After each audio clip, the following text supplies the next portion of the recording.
Elections code ముగియంగానే area hospital సందర్శించడం జరిగింది. OPD బిల్డింగ్తో పాటుగా కిడ్నీ డయాలసిస్ సెంటర్ అలాగే గైనక్ ఓపీడీతో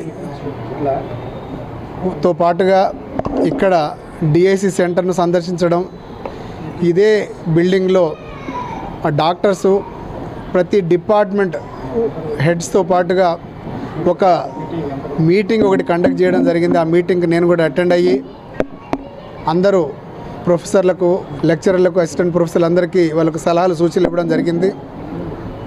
ఇప్పటి నుండి కలిసి పనిచేద్దాం, ఎటువంటి ఇబ్బందులు కలగకుండా హాస్పిటల్ని ఒక మంచి వాతావరణంలో ప్రజలకు ఇబ్బందులు కలగకుండా రోగులకు సరైన నిర్ణయం తీసుకుంటూ సరైన న్యాయం రోగులకు, పేద రోగులకు మనం సాయం చేద్దామని చెప్పేసి వాళ్ళకు సూచనలు ఇవ్వడం జరిగింది. అదేవిధంగా ఎలక్షన్స్ కోడ్ కంటే ముందు మన హెల్త్ మినిస్టర్ గారిని కలవడం, ఇక్కడ రోగులకు చాలామంది డయాలసిస్ యూనిట్ కావాలని నన్ను కోరడంతో వారిని అనేక పర్యాయాలు కలవడం జరిగింది.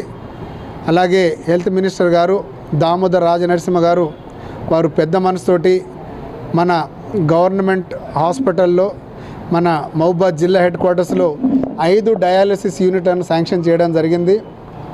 ఆ మెసేజ్తోనే ఇక్కడ హాస్పిటల్ సందర్శించి వాళ్ళకు సలహాలు సూచనలు ఇచ్చుకుంటూ ఒక మంచి వాతావరణంలో ఈ 10 యూనిట్లు కూడా, ఎందుకంటే అక్కడ ఉన్నటువంటి రీనల్ యూనిట్ ఏదైతే ఉందో పాత రీనల్ యూనిట్ క్యాజువాలిటీకి దగ్గరగా ఉండడంతో అక్కడ ఇన్ఫెక్షన్ రేట్ ఎక్కువ ఉండి అక్కడకు డ్రైనేజ్ సిస్టమ్ సరిగ్గా లేకపోవడం చాలా ఇబ్బందిగా ఉంది అని చెప్పేసి దాన్ని మార్చి ఆ 5తో పాటు ఇంకొక 5 యూనిట్లను ఒక మంచి బిల్డింగ్లో పెడదామని చెప్పేసి ఇక్కడ రివ్యూ కొరకు రావడం జరిగింది.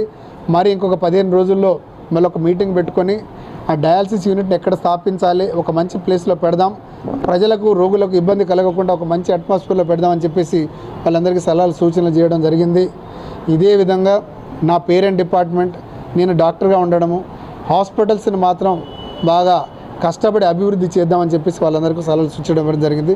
వాళ్ళు కూడా చాలా పాజిటివ్గా ప్రతిరోజు టైంకి రావడం, డిసిప్లిన్ మెయింటైన్ చేయాలని చెప్పడం, అలాగే రోగులకు ఇబ్బంది కలగకుండా వాళ్ళను చాలా జాగ్రత్తగా చూసుకోవాలని చెప్పేసి వాళ్ళకి సలహాలు సూచనలు ఇవ్వడం జరిగింది.